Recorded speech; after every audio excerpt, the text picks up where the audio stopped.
अस्सलामुअलैकुम, welcome to टेक्नोफाइल।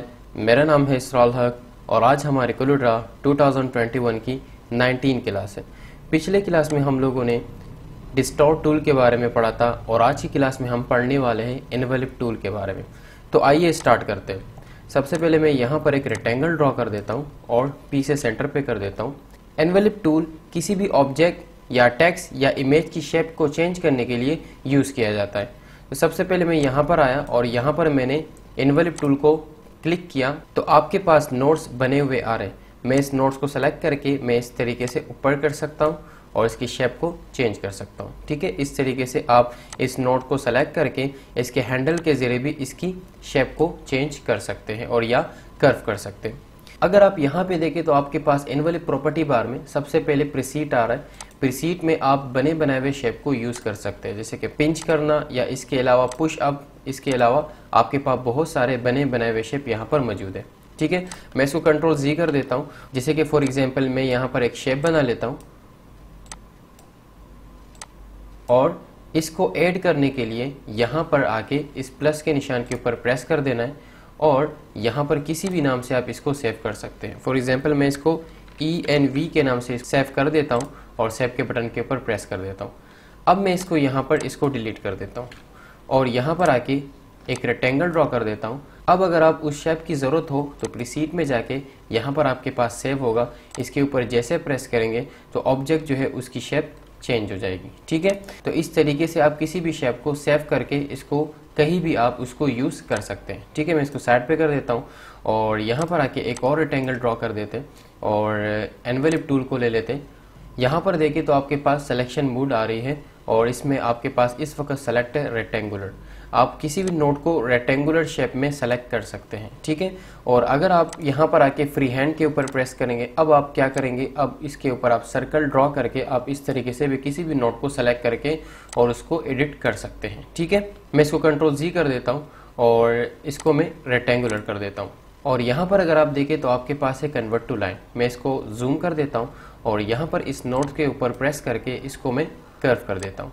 अगर आप चाहते हैं कि इस लाइन को स्ट्रेट करूं तो इस नोट को मैंने सेलेक्ट किया और यहाँ पर आके इस स्ट्रेट लाइन के ऊपर मैंने प्रेस किया तो आपके पास ये लाइन स्ट्रेट हो गई। अब अगर आप इस नोट को सेलेक्ट करेंगे और कर्व करना चाहते हैं तो अब ये कर्व नहीं होगा। ठीक है, क्योंकि ये अब ये स्ट्रेट लाइन हो चुकी है। और अगर इस पॉइंट को मैं सेलेक्ट करके कर्व करना चाहता हूँ तो ये ईजिली तौर पर कर्व हो जाएगा। ठीक है, और अगर यहाँ पे देखें तो आपके पास कन्वर्ट टू कर्व आ रहा है जो कि पहले से ही कर्व है, इस वजह से ये ऑप्शन आपके पास डिसेबल है। अगर आप इस पॉइंट को सेलेक्ट करेंगे तो आपके पास ये ऑप्शन एनेबल हो जाएगा क्योंकि मैंने इस लाइन को स्ट्रेट किया था जिसकी वजह से कर्व डिसेबल हो गई थी। ठीक है, अगर मैं इसके ऊपर जैसे प्रेस करूंगा अब आपके पास यहाँ पे हैंडल आ रहे हैं, आप इजीली तौर पर कर्व कर सकते हैं। ठीक है, मैं इसको जूम आउट कर देता हूँ और इस लाइन को मैं जूम कर देता हूँ।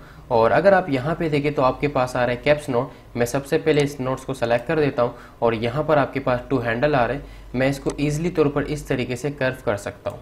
अगर आप चाहते हैं कि मैं एक हैंडल को कर्व करूं तो इसके लिए आप कैप्स नोट को यूज़ करेंगे। ठीक है, मैं इसको कंट्रोल जी कर देता हूं। अब मैं इस पॉइंट को सेलेक्ट कर देता हूं और यहाँ पर कैप्स नोट के ऊपर प्रेस कर देता हूं। अब मैं इस लाइन को इस तरीके से कर्व कर सकता हूं। ठीक है, तो यहाँ पर आपके पास ये लाइन कर्व हो रही है और ये लाइन आपके पास कर्व नहीं हो रही, तो ये हैंडल आपके पास लॉक हो चुका है। और यहाँ पर अगर आप देखें तो आपके पास स्मूथ नोट के ऊपर जैसे प्रेस करेंगे अब आप इजिली तौर पर दोनों लाइनों को कर्व कर सकते हैं। और अगर आप एक हैंडल को मूव करेंगे तो दूसरा हैंडल मूव नहीं होगा। ठीक है, तो इसको मूव करने के लिए आप सिमेट्रिकल नोट के ऊपर जैसे प्रेस करेंगे तो यहाँ पर आप दोनों हैंडल को मूव इजीली तौर पर कर सकते हैं। ठीक है, मैं इसको जूम आउट कर देता हूँ और यहाँ पर आके मैं इसको हटा देता हूँ। ठीक है, और यहाँ पर मैं क्लिक करके टेक्स्ट लिख लेता हूँ, टेक्नोफाइल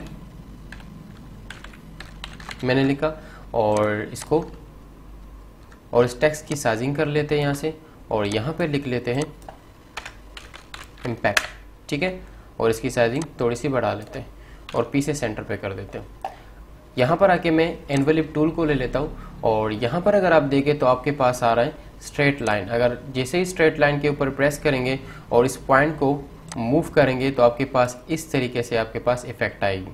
मीन्स कि आपके पास पर्सपेक्टिव इफेक्ट आपके पास अप्लाई होगा टेक्स्ट में। ठीक है, मैं इसको कंट्रोल Z कर देता हूँ, इस पॉइंट को सेलेक्ट कर देता हूँ और अगर आप यहाँ पर प्रेस करेंगे सिंगल एरिक के ऊपर तो आपके पास इस तरीके से इफेक्ट अप्लाई होगा। ठीक है, मैं इसको कंट्रोल Z कर देता हूँ और अगर आप यहाँ पे देखें तो आपके पास है डबल एरिक मूड। अगर इसके ऊपर आप प्रेस करेंगे, नोट्स को मूव करेंगे तो इस तरीके से आपके पास इफेक्ट अप्लाई होगा। ठीक है, मैं इसको कंट्रोल Z कर देता हूँ और इसके ऊपर यहाँ पर मैं स्ट्रेट लाइन मूड अप्लाई कर देता हूँ और इस पॉइंट को सेलेक्ट करके इस पॉइंट को ऊपर कर देता हूँ। ठीक है, अगर आप यहाँ पे देखें तो आपके पास है ऑब्जेक्ट मूड। इसके ऊपर जैसे प्रेस करेंगे और हॉरिजॉन्टल करेंगे तो आपके पास इस तरीके से इफेक्ट अप्लाई होगा और अगर ओरिजिनल करेंगे इस तरीके से और पुट्टी करेंगे तो आपके पास ये इफेक्ट अप्लाई होगा। ठीक है, मैं इस टेक्स्ट को सेलेक्ट करके यहाँ से हटा देता हूँ और यहाँ पर एक और रेक्टेंगल ड्रॉ कर देते हैं और इसको जूम करके यहाँ पर एनवेलप ले लेते हैं और यहाँ पर अगर आप देखें तो आपके पास है कीप लाइन। इस कीप लाइन के ऊपर जैसे मैंने प्रेस किया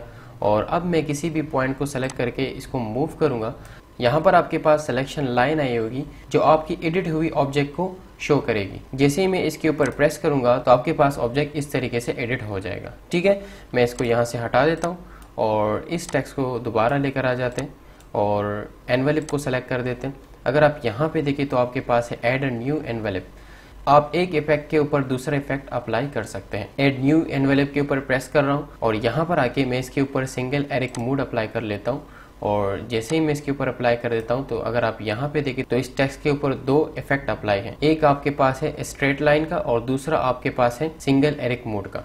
तो इस तरीके से आप किसी भी ऑब्जेक्ट में दो या दो से ज़्यादा मरतबा इफेक्ट अप्लाई कर सकते हैं। ठीक है, मैं इसको यहाँ से हटा देता हूँ। अगर आप यहाँ पे देखें तो आपके पास है कॉपी एनवेलप प्रॉपर्टीज़।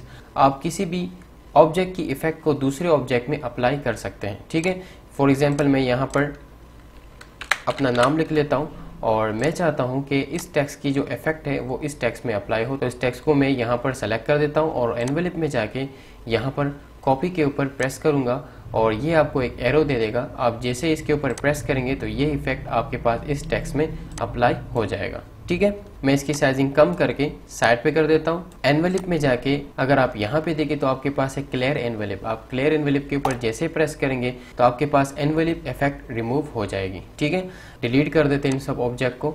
यहाँ पर मैं एक इमेज लाना चाहता हूँ तो इसके लिए मैं फाइल में जाके इम्पोर्ट में जाके यहाँ से कोई मैं इमेज को इम्पोर्ट कर देता हूँ। ठीक है, इस तरीके से मैंने ड्रैग किया, यहाँ पर एक इमेज आ गई। और इसके अलावा मैं एक और इमेज लेकर आना चाह रहा हूँ तो इसके लिए मैं फाइल में दोबारा गया और यहाँ पर इंपोर्ट पे गया और यहाँ पर आके मैंने इस इमेज के ऊपर प्रेस करके यहाँ पर इसको इंपोर्ट कर दिया। ठीक है, अब मैं इस इमेज की साइज़ यहाँ से कम कर देता हूँ और इसको मूव कर देते हैं। मैं इसको जूम कर देता हूँ यहाँ से और इसके ऊपर एनवेलप टूल यूज़ कर देते हैं। मैं इस पॉइंट को सेलेक्ट करके यहाँ पे कर देता हूँ और इस पॉइंट को सेलेक्ट करके यहाँ पे मूव कर देते हैं और इस पॉइंट को मूव करके यहाँ पे कर देते हैं और इसी तरीके से इस लाइन के ऊपर मैंने चेक निशान लगाया और इसको स्ट्रेट लाइन कर दिया। बल्कि इस पॉइंट को डिलीट कर देते हैं। इस पॉइंट को भी सेलेक्ट करके डिलीट कर देते हैं। इस पॉइंट को भी सेलेक्ट करके डिलीट कर देते हैं। इस पॉइंट को भी सेलेक्ट करके डिलीट कर देते हैं और इस पॉइंट को सेलेक्ट करके इसको मूव कर देते हैं यहाँ पर और इस पॉइंट को सेलेक्ट करके यहाँ पे इस तरीके से मूव कर देते हैं और यहाँ पर चेक निशान लगा के इसको स्ट्रेट कर देते हैं इस लाइन को। तो इस तरीके से आप किसी भी इमेज को एनवेलप कर सकते हैं या पर्सपेक्टिव कर सकते हैं। ठीक है, मैं इन सबको सेलेक्ट कर देता हूँ और इस ऑब्जेक्ट को मूव कर देता हूँ यहाँ से और यहाँ पर आके इस कॉमन शेप में जाके यहाँ से कोई शेप सेलेक्ट कर देते हैं।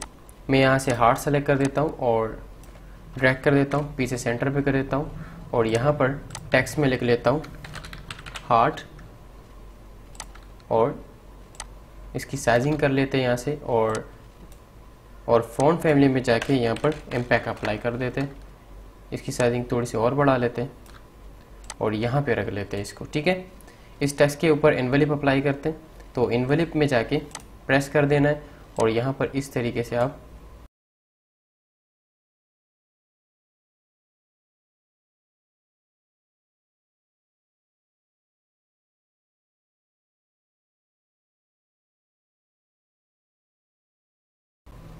इसके ऊपर यहाँ पर कैप्स नोट प्रेस कर देते हैं। ये एक नोट्स फिर काम करेगा। ठीक है, इसके अलावा आप यहाँ पर इफेक्ट में जाके आप वर्टिकल इफेक्ट अप्लाई कर सकते हैं या इसके अलावा हॉरिजॉन्टल इफेक्ट अप्लाई कर सकते हैं। मैं इसके ऊपर वर्टिकल इफेक्ट अप्लाई कर देता हूँ। ठीक है, मैं इस पॉइंट को सेलेक्ट करके थोड़ा सा अंदर कर देता हूँ और इसको भी थोड़ा सा कर्व कर देते हैं इस तरीके से। ठीक है, तो इस तरीके से आप एनवेलप टूल को यूज़ कर सकते हैं। तो उम्मीद है कि आज की क्लास आप लोगों को पसंद आई होगी। चैनल को सब्सक्राइब भी करें, लाइक भी करें और बेल आइकन को ज़रूर दबाएं ताकि नए आने वाले वीडियोस की नोटिफिकेशन आपको मिल सके। अपना ख्याल रखिएगा। अल्लाह हाफिज़।